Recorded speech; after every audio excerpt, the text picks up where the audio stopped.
자, 4강전에 들기 위해서 후보들 분주히 움직이고 있습니다. 국민들 눈을 가장 먼저 사로잡은 건 바로 나경원 후보였는데요. 보이십니까? 드럼통에 들어간 사진을 SNS에 올린 겁니다.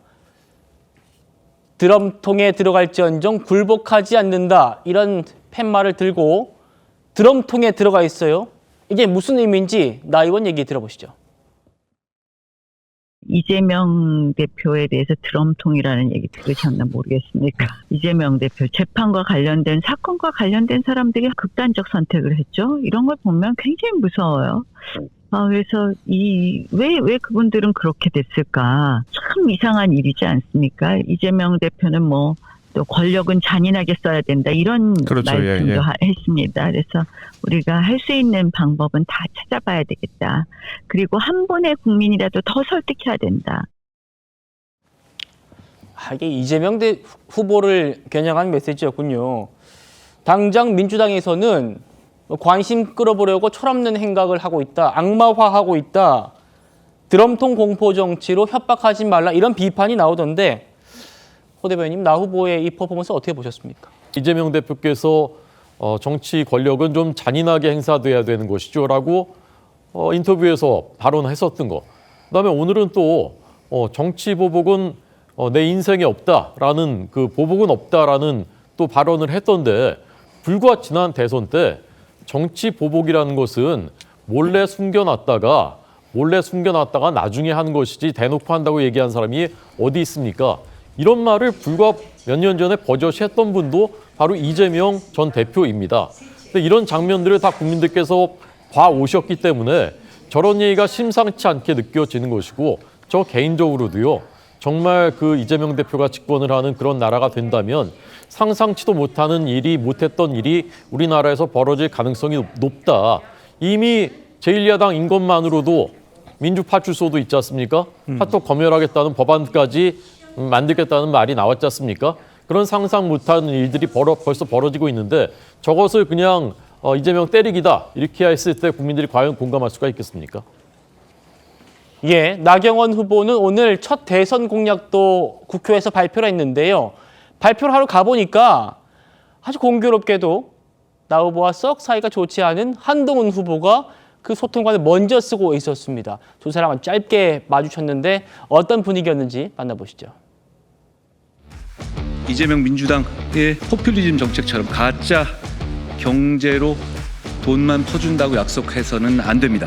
그래서 저는 성장하는 중산층의 시대를 핵심 공약으로 제시합니다. 꺼진 성장 엔진 다시 불을 지피고 국민 지갑을 든든히 채우겠습니다.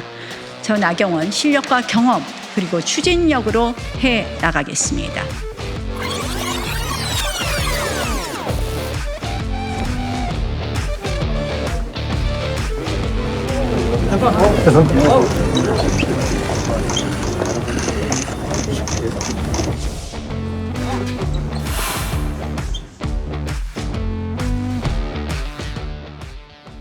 최근에 나 의원이 한동훈만큼은 내가 이겨야겠다, 이런 말을 또 해가지고 두 사람이 또 한번 또 부딪히기도 했는데, 자, 강선필 부대변인, 민주당 보시기에 어때요? 서로 미소는 보이긴 했는데 좀 어색하기도 하고 한 것 같고요. 어떻게 보셨습니까? 네, 일단 국민의힘 대선 후보가 되기 위해서 경쟁을 하고 있는 사이기 때문에 사실 저런 모습은 사실 양당에서 많이 다 연출되는 겁니다.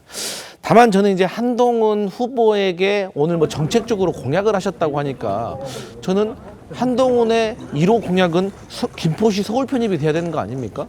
그 약속 과거에 했는데 지금 아무 소식이 없어요. 그래서 저는 다른 거 말고 먼저 김포 시민들 애타게 기다리고 있기 때문에 김포시 서울 편입부터 좀 약속을 하든지, 아니면 안 되면 안 된다고 말씀을 하셨는지 이래야 된다고 생각하고, 나경원 후보께서도 이미 공약을 하신 것 같아요.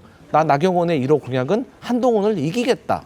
그래서 저는 이러한 모습들을 봤을 때 당내 갈등이 심화되겠구나. 저렇게 갈등이 심해가지고 나중에 빅 텐트를 치면 뭐합니까? 빈 텐트가 될 것 같은데. 그리고 이제 나경원 후보께서 민주당 이재명 후보와 관련해서 드럼통 얘기하셨는데, 제가 들어오기 전에 대기실에서 이 국민의힘 이 패널들한테 물어봤습니다. 드럼통 이게 왜 들어갔냐고. 그러니까 메시지는 명쾌해야 됩니다. 설명이 길어지면 길어질수록 실패한 겁니다. 그래서 저희 민주당은 뭐 나경원 후보께서 드럼통에 들어가셔서 메시지 낸 거 전혀 신경 쓰지 않는다. 이런 말씀 드립니다. 네, 강성필 부대변인은 이제 김포시 얘기를 자꾸 이제 하시는데 예, 총선 때 얘기하는 거죠. 혹시 김포 시민이신가? 김포 시민이신가요? 예, 제 친구 김포시 김동만 씨가 애타게 기다리고 있습니다. 예. 좀 기다려 보십시오. 네. 좋은 소식 알겠습니다. 전해드리겠습니다. 제가 구자랑 변호사님께는 이거 좀 하고 이 질문 드리고 나서 과거 얘기도 좀 하셔도 됩니다. 보시죠. 한동훈 후보를 향해서 공세를 편 후보가 나경원 후보만 있는 건 아닙니다. 안철수 후보도 있는데요. 오늘 이런 글을 올렸어요. 이재명에게 가장 쉬운 상대는 검사 출신인 한동훈이다. 국민의힘은 또 정치 경험 부족한 검사냐 이런 거부감부터 들 것이다. 나경원 후보와 안철수 후보가 한동훈 후보를 함께 이렇게 좀 공세를 취하는 모습이에요. 어떻게 보셨습니까? 일단 지금 나경원 후보 같은 경우에는 4강 안에 들어가는지 못 들어가는지에 굉장히 기로에 서 있거든요. 지금 이제 4강전 얘기하고 있군요. 그렇죠. 그래서 제가 보기에는 강성 투사 이미지를 더 강화해서 김문수 전 장관한테 쏠려있던 표를 좀 공유해서 좀 뺏어오고자 하는 마음이 있지 않나.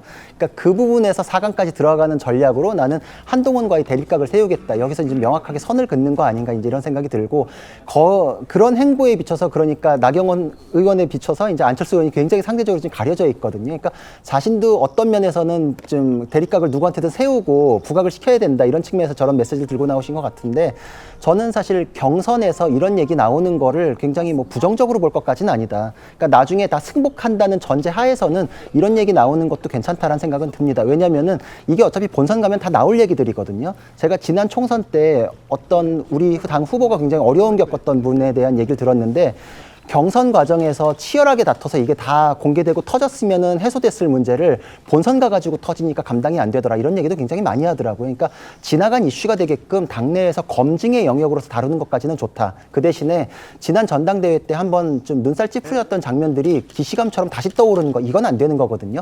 화학적 결합이라는 건 무조건 해야 되는 겁니다. 그러니까 지금 승복을 할 수 있으려면은 룰대로 싸워야 돼요. 룰을 넘어서면 안 돼요. 그러니까 이분들도 상대방에 대해서 객관적인 팩트를 가지고 공격하는 거는 가능하고 그거는 우리가 룰대로 싸우는 것이기 때문에 인정하되 그게 인격 모욕적인 부분까지 넘어가서는 안 된다. 그래서 거기서 하나 뽑힌 후보에 대해서는 다들 승복하겠다는 전제하에서 저렇게 다투시는 거라는 거는 네. 항상 깔고 가셨으면 합니다. 그리고 김포시 서울 편입은 민주당이 법으로 도와주셔야 되는 문제거든요. 도와주실 마음도 없고 지금 협조도 안 하시면서 자꾸 조롱만 하실 거는 정말 김포 시민들에 대해서도 좀 걱정스러운 발언 아니신가 이런 생각이 들고 알아서 하시겠죠. 나중에 민주당이 좀 협조해 주시면 좋겠습니다.